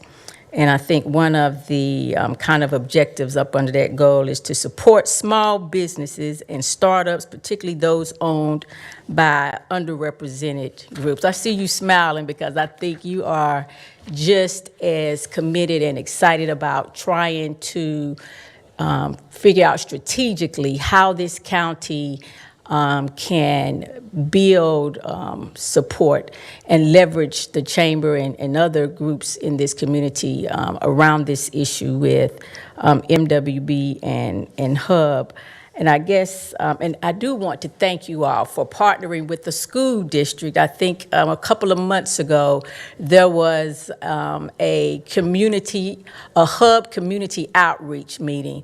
And I was able to attend that meeting, and there was about 75 to 100 people with small businesses of all backgrounds, races, everything, that came in there that was like, hey, we're interested in how do we connect better with the school district or the city, the county, to be vendors. And there was a lot of technical assistance that we realized that's needed, but just also building awareness to support, as you said, the entrepreneurial spirit. So I want to thank you all for helping to host that through, I think the Black Chamber was assisting with that meeting. But I'm just wondering, how do you think, and this may be something you can think about and get back to us, how the Chamber can continue to leverage its resources to deal with one of the goals that's in a document of 2045 forward, which I think we're all as county and city trying to improve. Thank you, Commissioner, for your words. And I am smiling because I am on the same page with you and honored to participate in Raj Chetty returning, who did that study. Exactly. Will be in May with Winston-Salem Foundation, with Superintendent McManus and others on a panel and discussing the updated information that will be coming from that. That study is exactly why we have launched Forsyth Works and helping to make sure we track labor force participation, which we talked about yesterday as well. It's 61% in Forsyth County. We have an opportunity to really raise that with a goal of hopefully to 70%, which would match Mecklenburg and Wake County in terms of theirs. We are right below the national average of 62.8% for labor force participation. So making sure everybody has an opportunity to participate in this new workforce. Our Aspire internship is focusing with that as early as 8th and 10th graders, helping have paid internships for 11th and 12th graders to continue that pipeline and that partnership with the school system, as well as our Minority Business Enterprise Grant. We talk about economic development a lot here and the incentive package and the land and things, but it is supporting those small businesses. And over the last 5 years, we've granted, not loaned, granted over $1 million to minority-owned businesses in Winston-Salem, in addition to working with KB Reynolds on the Weaver Fire grants and other things for our small businesses, specifically in the area that you referenced, to make sure that they have opportunities. Our partnership with the Black Chamber continues to grow, and how can we help each other and make sure everybody has access to the economy we're going for. And I'm glad that it's in our 2045 plan, because it's not something you just do and you stop. It's continued work, and we're excited to continue pushing those relationships forward. So thank you for bringing that up. Any other questions or comments for Mark? All right. Thank you. Thank you Thanks so for being much. here. Appreciate you. All righty, we're ready for the Winston-Salem Forsyth County Utilities update. Courtney, thank you for being here. Can we take a real short break? That's perfectly fine. I thought you might want to. All righty, we'll take a 5-minute break. Thank you.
We're good. Okay. Good morning, and thank you for the time this morning. I'm going to update you on 3 of our capital projects that we are partnering with the county on. And then I'm going to update you on our Get the Lead Out campaign and where we're at with that. And then talk a little bit about the future of solid waste management. So first, Tanglewood Business Park sewer extension. Mark mentioned this earlier, the business park. To extend the sewer in this park, we're estimating the cost of the project to be $2.7 million. The Winston-Salem Forsyth County Utilities is contributing an estimated $250,000 to the project per the oversized main policy. So what this means is the business park only needs an 8-inch to serve it, but for future planning, we want to upsize that line to a 12-inch, and so that we pay for the difference between the 12 and the 8-inch. That's basically what it means. An RFQ, so a request for qualification, was advertised for engineering services, and in February of last year, we selected an engineer, and then in May of last year, the Utility Commission approved the engineering agreement. So our engineering consultant has been working on the design, which is about 50% complete. 50% design review took place in February, and the construction is scheduled to start late summer of this year. So we're moving along on that. And then here's the map that just shows the business park. The dashed pink line is a 12-inch proposed sewer main, and then the orange is 8. We are taking it all the way up to serve the Southwest Little League park as well. Highway 65 waterline extension. Again, this is another project that we are partnering with the county on. It's to extend 2.5 miles of 8-inch water line along Highway 65 between Rural Hall and Germantown. The city of Winston-Salem received $3.1 million to fund this project from ARPA funds, and then we selected Hazen Asarier as our design, bidding, and construction administration engineering consultant. The project was bid July of last year. Jimmy R. Lynch and Sons was the low bid at around $2.6 million. There was the Utility Commission approved a construction contract last September, and it was contingent on NCDEQ approval, so North Carolina Department of Environmental Quality approval, and an interlocal agreement with Forsyth County. Both have been approved and executed. Because this received ARPA funds, there's more administrative work. And so that's why NCDEQ has to get involved and approve certain milestones for this project. We issued a notice to proceed last November, and we've installed around 2,000 feet of pipe so far, and it's scheduled for completion in October of this year. So not too long. And again, this is just a map that you've seen before. So the next project is the Wahlberg Road Lift Station project. And the county received $20 million from the state budget to expand water or sewer or wastewater service in southeastern Forsyth County. And so we did a lot of work in evaluating how to best spend those funds. And a site on Wahlberg Road was identified as the best location to use the available funding to build a new sanitary sewer lift station and open up service area in that particular basin. We're going to use a design build project delivery for this project. The project team is currently working on the owner project criteria. We're working on the RFQ and a DBIA, so that's a design build agreement. And so once we get all those things finalized, which we're getting very close, we will advertise that request for qualification within the next month, and selection of a design build team is scheduled for June of this year. Once we select our design build team, they'll tell us, the proposals of the design build team will tell us what they think they can do the work for, like the cost, and they'll also give us a projected schedule. But what we are estimating is that we're looking at maybe a 2-year construction schedule. But of course, once we select that team, they'll, give us a better idea of what that's going to look like. May I ask a question? With a request for qualification, does that limit the upset bid process? Yeah, so it's really not based on just the low bid. it's a qualification base. So you've got a design firm, you got a construction firm, and they'll partner with an engineering firm, and they'll come up as a team. And so you do the engineering, the construction kind of together. It's called a design build team. And so they'll, one factor that we'll evaluate it on is the price, but that will not be the deciding factor. And somebody from the county is participating on that review panel with us. So the county will have representation. We'll have the city utilities staff and county staff that are looking at that. So we'll make the best selection. I know that, Chair Martin, you are particularly attentive to examining the bid process. Do you have any concerns about? Well, at least price is a part of their concern. Correct. The answer, big answer is yes, just generally because these are projects that are not really bid. I mean, we're looking at all these things, and my question is really how many capable bid teams are there out there? I have this belief, and I think part of it's based on previous presentations you've made, is that there are not many engineers that do this work. There are not many contractors who do this work, and the number of teams, this is not like there's this big universe of people that are making proposals.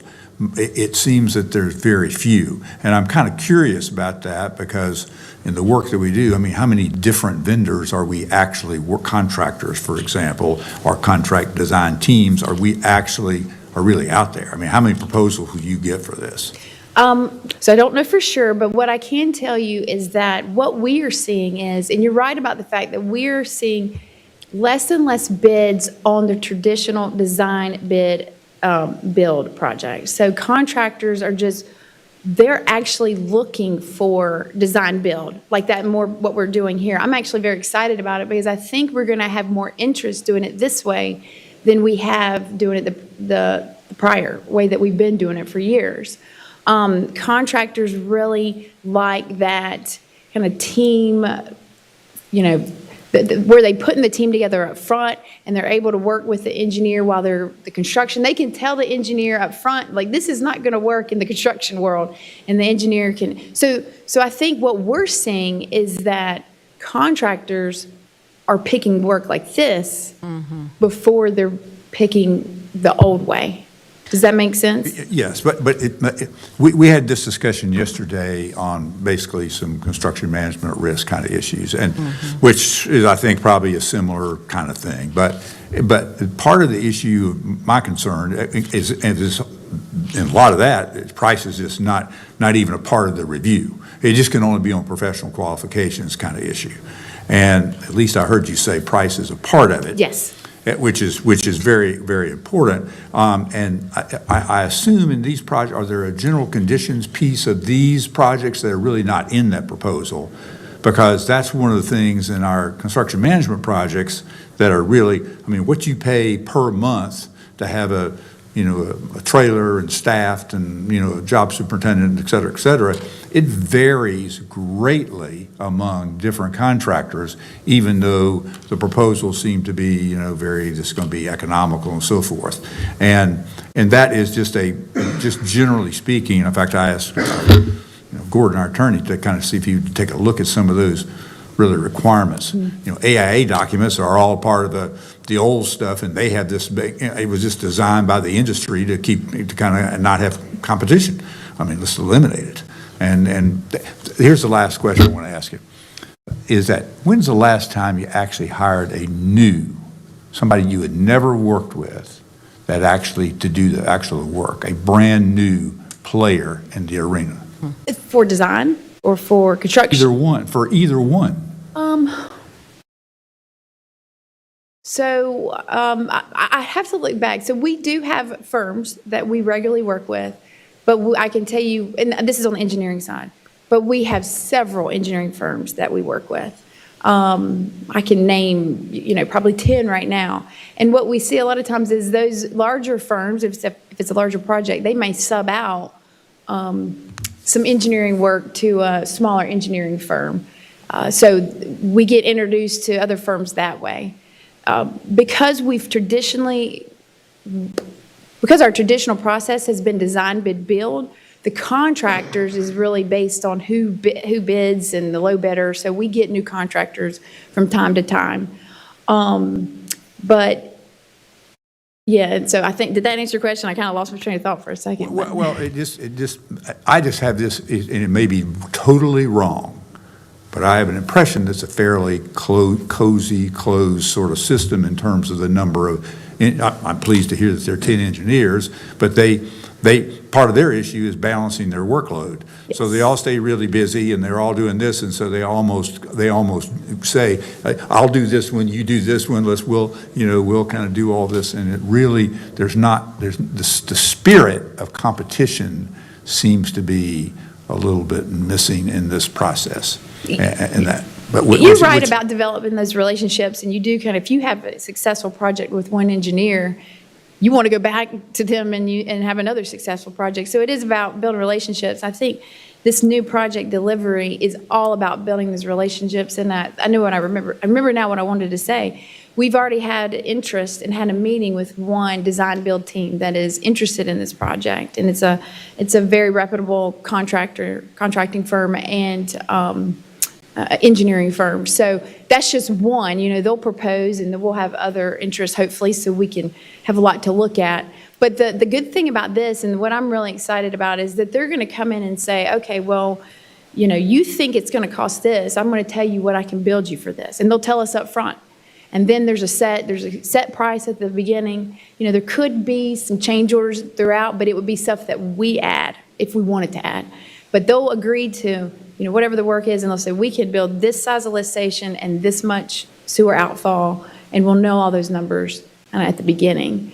And it would just be more of a collaboration with But you haven't known but you haven't known them because you've done a design bid build, I guess, in that sense, which is, and I do think I think that idea of collaboration at the outset is good, but I still have concerns about cozy relationships, and are you really getting the best price? Right. Yeah, you get somebody that does good work and you want to keep with them, but the other side, are you paying a 20% premium for that? And is there somebody that'll give you as good a job for a 10% premium? I mean, it's all about, and I don't sort of sense that, I just don't sense it, and I think it's the industry. I mean, kind of the way I think it is, partly. And the other side, it just takes so long. It does. I agree. I mean, the money for this project's been available now for, this may be coming up on 2 years, and we haven't even got a design yet, and we're 2 years into it. And that's true for we had the issues with the water line project, which I did drive down 65 the other day, was at least the pipe is visible, and you could actually see places where a little stretch has been grass replanted and put together. So, I mean, it is finally coming together. But these projects are slow. They are. All your points are very valid. So, and I will tell you that we do have to make sure that we vet, even if it's not the final deciding factor, we vet it, we make sure that it's reasonable, we can negotiate what, this new design build process for me is new, but what we'll see from the training that I've had on it, or understanding of it, is that, we'll see what the contractor's overhead is. They're going to tell us this. We'll see these numbers. Like you'll be able to know, whereas with the traditional design bid build where you pick the low bidder, you don't know what the contractor's overhead is.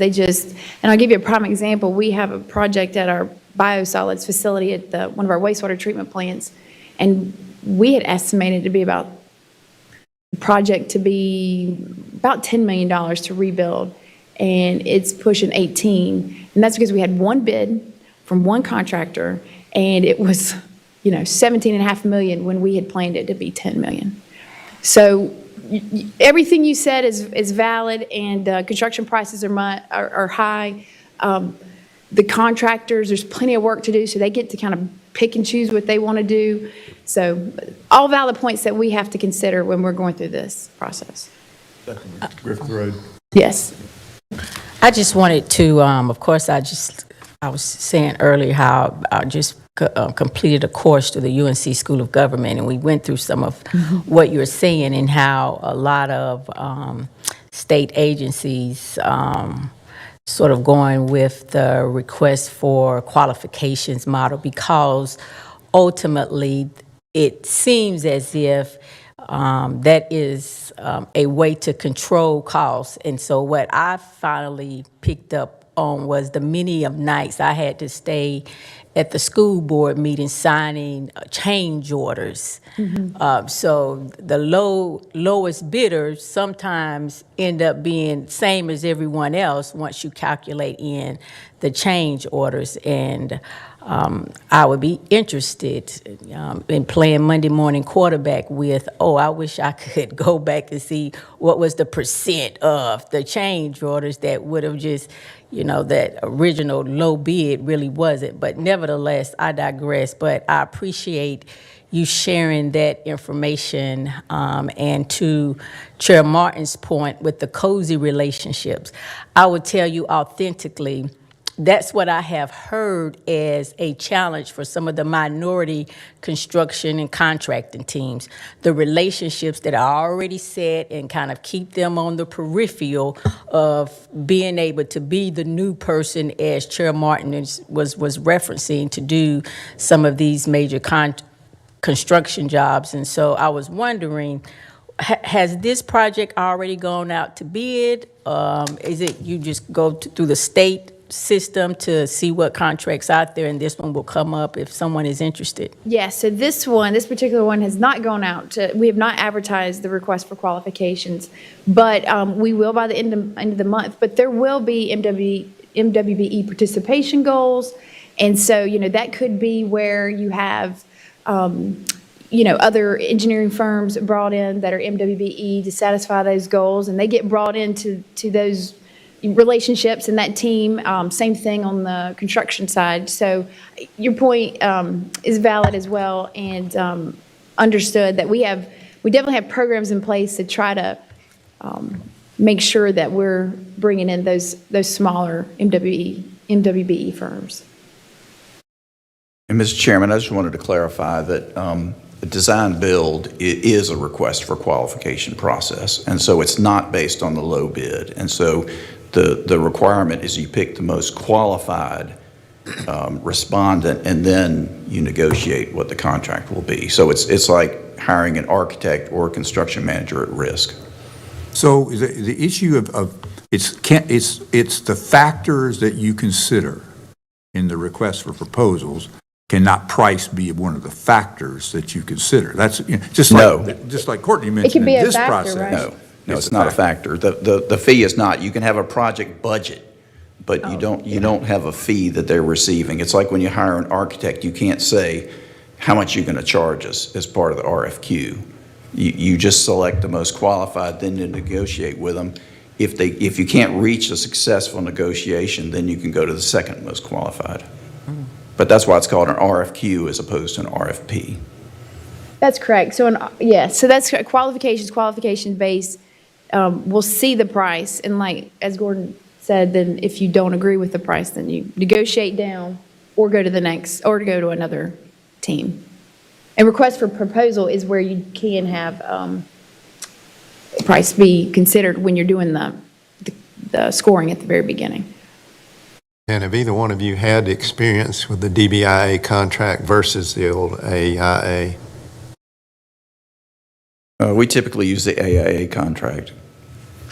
So, But it's heavily edited. We've worked with it over a number of years, so we edit out the worst parts of it.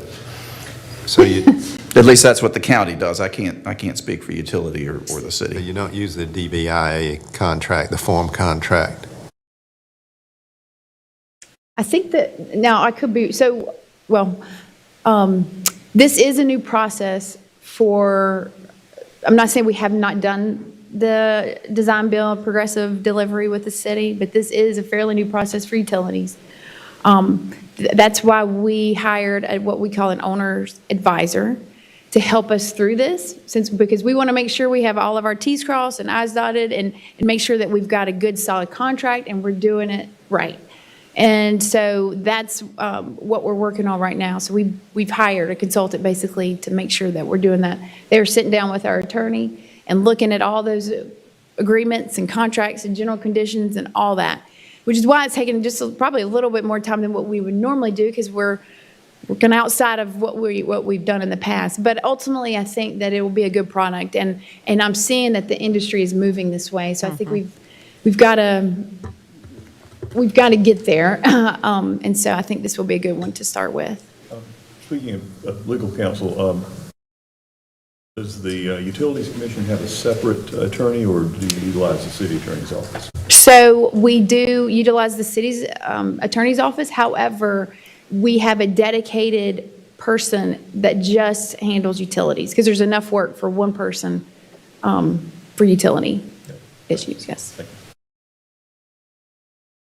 Sorry, I think we Yeah, okay. we may have interrupted. Maybe we're right at get the lead out, I think. I think good conversation. We'll switch gears and talk about lead. Good conversation. Thank you for the questions. So our Get the Lead Out campaign, as you know, I've reported in the past, there's been some legislative changes, some federal changes to the lead and copper rule.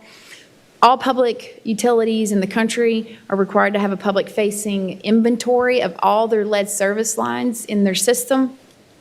So the public can go to this website, you can put in your address and see what your lead service line is. We completed 400 vacuum excavations on homes built prior to 1988. But so basically, we did a predictive model. So we said, okay, if your home was built in a certain time frame, and then we take in these vacuum excavations we did and take some other factors, and we did a predictive model of what all of our 140,000 connections. So we have roughly 140,000 connections in our system. So now we've launched this Get the Lead Out campaign, where we're asking customers to self-report. So they can go on and they can use their phone, they can take pictures of their service line, and they can send in that information and say what they have, if they think it's different than what the model says. We've received right around 2,300 customer responses to date, so that's fairly good, but we'd like to get more. And another requirement is that we had to send out letters by last October to the customers that fell in one of these three categories. So if we determined that they had a lead service line, which there was 51, we had to send them a letter. If there was galvanized requiring replacement, so that basically means you have a galvanized line, and if there's no way that we can determine that it did not have a lead line upstream of it, then you have to replace it. So pretty much anything galvanized, we're going to replace. We sent 576 letters to those customers. And then we have around 3,000 that are unknown. So you can see the breakdown of what we think might be lead and what might be non-lead. And that's why we really want the customers to come in and help us self-report so we can get that information and narrow that number down. Because next step for us will be to have our lead service line replacement program, where we're going to be, working with customers to get those lines replaced. And I can tell you that we've been applying for funding. There's the Bipartisan Infrastructure Act. We've already received $2 million that is 100% principal forgiveness that we can use on this program. And every cycle, it's every 2 months, we're applying for either $5 million or $2 million. So we're going to try to get as much as we can and, get all the lead out, basically. So we're working through that. Is that funding program one of the frozen revenue streams? We have not heard that it is, but we've not had that. And forgive my ignorance, but the vacuum excavation.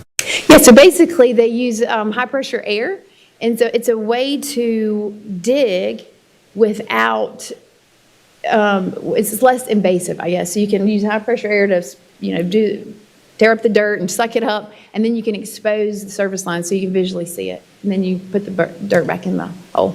And LSL in this context? Lead service line. That's it. Sorry, we use a lot of acronyms, so I try to say them, spell them out and say them, but I miss every now and again. You're welcome. And the last slide is long-term landfill options. So I'm specifically talking about Haynes Mill Road. We have been looking at master plans for the future of that site. We presented to the Utility Commission in December, and our goal is to maximize the landfill life at that existing location as long as possible. Currently, we're projected to be at capacity at 2042. And so that seems like a long time from now, but it's really not when you think about permitting a new site for a landfill. But this includes the construction of all the cells that would be remaining in the landfill and a mechanically stabilized earthen berm. So that's basically like an earthen wall around the perimeter of the site that has added capacity. We basically estimate the life of the landfill on the tonnage and in-place density, and then we have received higher incoming tonnage this year, which ultimately reduces the life sum. So we have to monitor that each year. But our next steps are we're going to be refining the cost of each option that we're looking at and select a preferred approach. We're trying to set a schedule and identify some milestones, and we're going to be doing another update to the commission in either June or July. The Haynesville landfill falls within the city of Winston-Salem limits, so we'll be working with the city council, but I think it's important. The landfill serves this whole community, so it's important to keep this board updated on where we're at with that. May I ask a couple of questions about the waste stream? I know that currently the city recycling allows disposals through the recycling of certain plastic types as well as glass. The last I checked, there was not a strong market for either of those. Has anything changed about that? So I'll give you a high level of what I know, and then I might need to get you more information. But no, the recycling market is challenging. So I don't know that there's been any major changes from what you already know, but I can certainly talk to our sustainability director and our recycling director to get more information. I know we've got a sorting facility here. I believe the city took that over after the expiration of the contract, or did it? No, I don't think. It's still waste I think management? so. No, We took over recycling. but not the sorting. Right, so it's still, yeah. Yeah. Do you know what they do with the glass and plastic that they separate out during the sorting process? I do not know what they do. They don't send it to our landfill, or do they? I don't know, but I don't know exactly what they I do. was just thinking in terms of extending the lifetime of the landfill.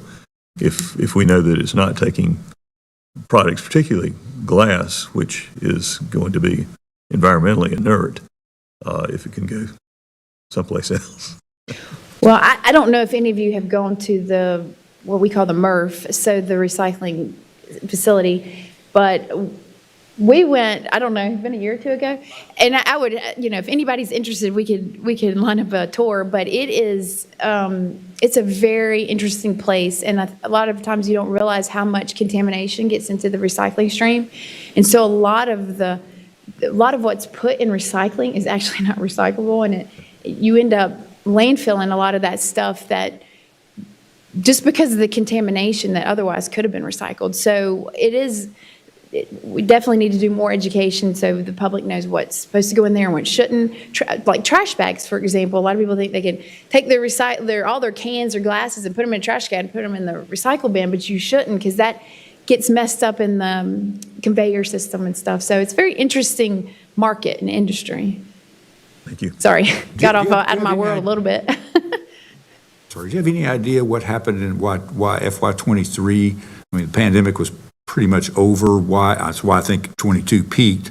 I'm wondering, '23 really dropped down to a very, back to actually the same as about 2015 levels. I wonder what happened. And Yeah, I wonder so it is. any speculation for an explanation. So it is interesting. What I can tell you is that you're right. So it did peak during COVID, and it came back down. I'm not so sure if we did. In '24, it went back up, but I think some of that is due to the fact that I mentioned earlier that our biosolids facility at Elledge is down. So we've been hauling our sludge to the landfill. And so that has actually been increased tonnage for them. So some of that included just the fact that we've been sending more to them. I don't know that I have a really good answer, Dr. Martin, to your question, but it is, sometimes you see stuff that happens at the landfill, like our tonnage will predict what might be happening. in the future with the economy. But I don't have a good explanation for that, no. Because even 24 is slightly less than the 2016 levels. Exactly. That's I don't know.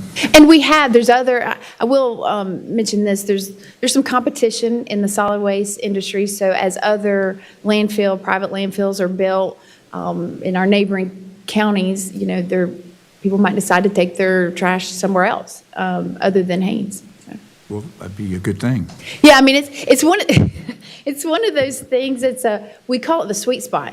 So you want enough revenue to be able to, support your operations, but then you don't want to have too much tonnage where it shortens the life of your landfill. So, yeah, we call it the sweet spot. Counties with more land space and lower population are going to have less difficulty in siting a new facility. Right. Thank you. Good. Yeah, thank you. Okay, thank you.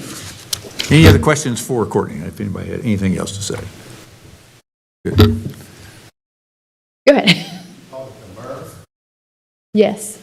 What? I don't even. I really don't. That's one of those acronyms I actually don't know. I don't know what it is. So, but everybody refers to it as the MRF. Does anybody know? I'm going to have to look that up. It's Materials Recovery Facility. He's got Google over there. Thank you. All right.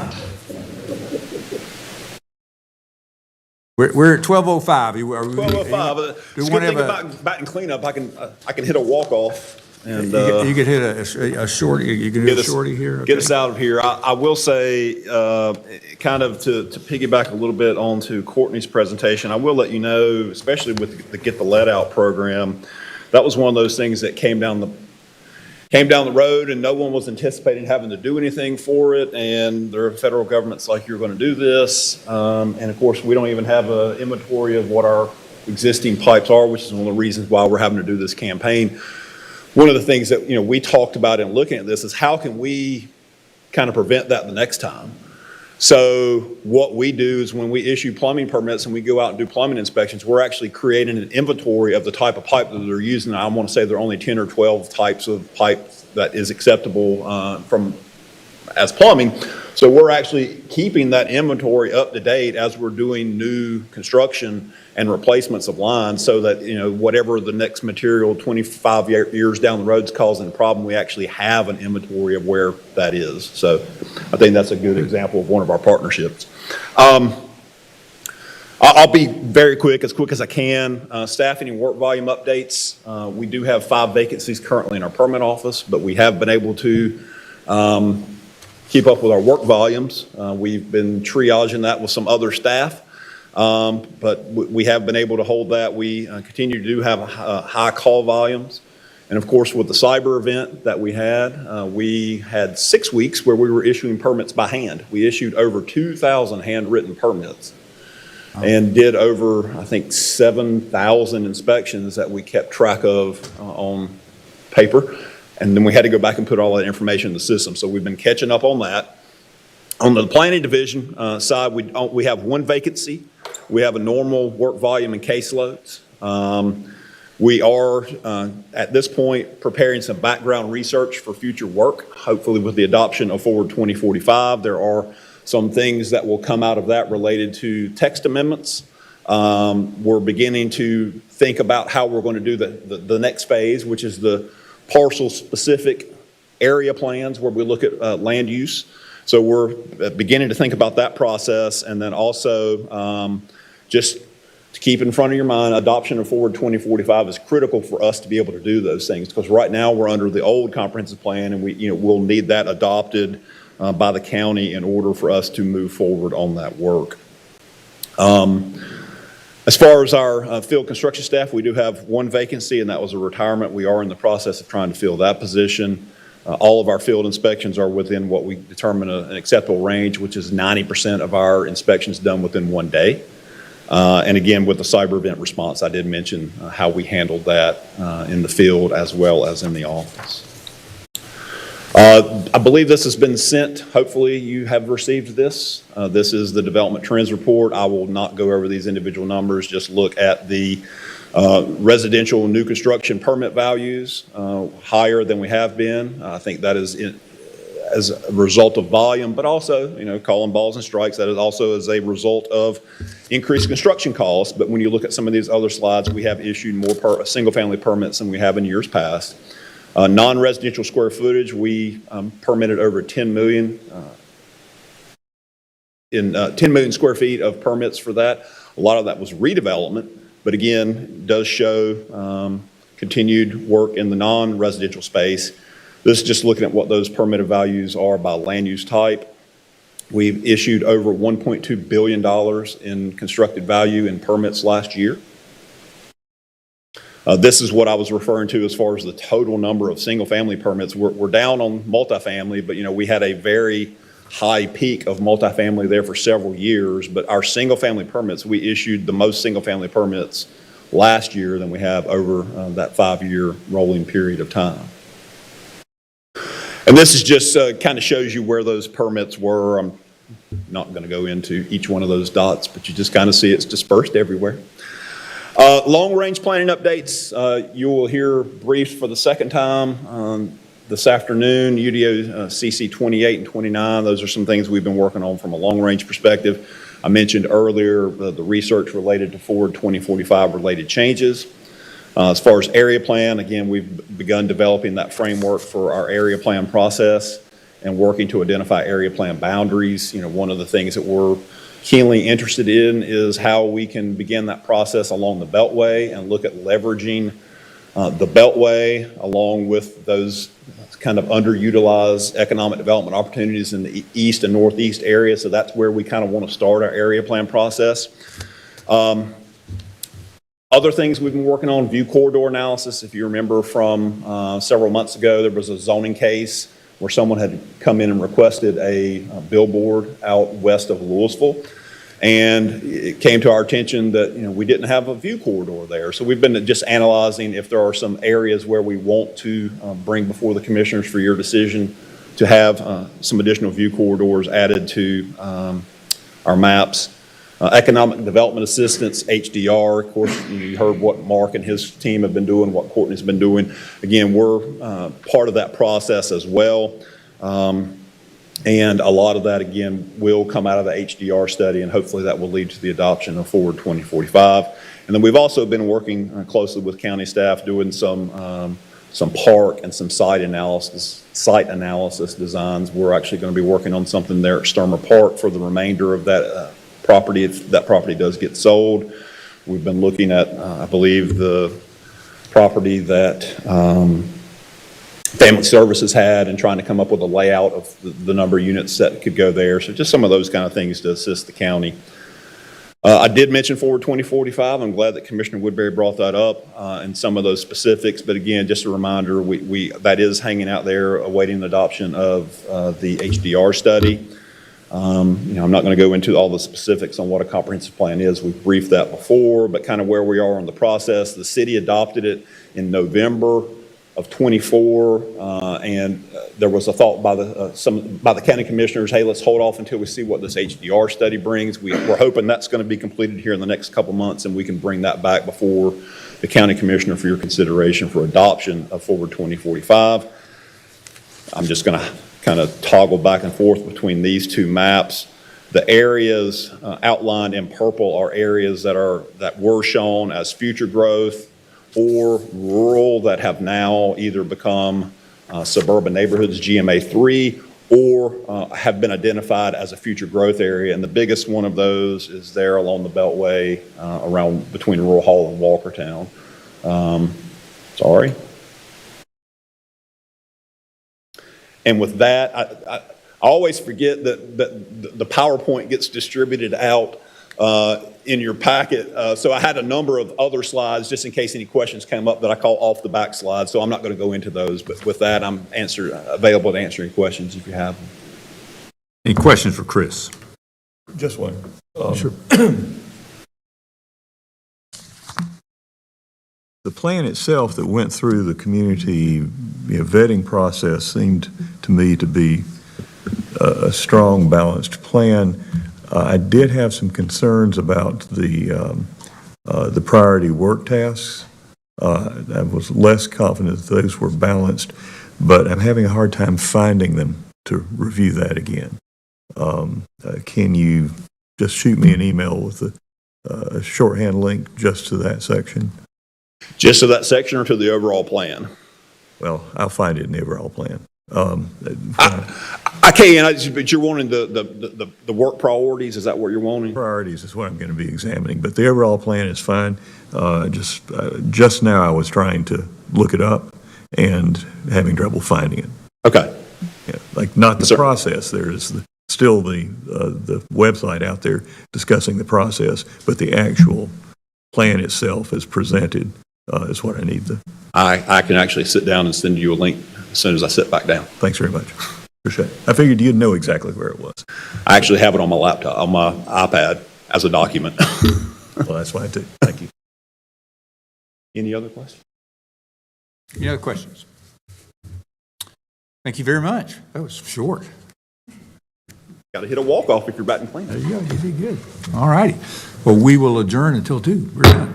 Thanks.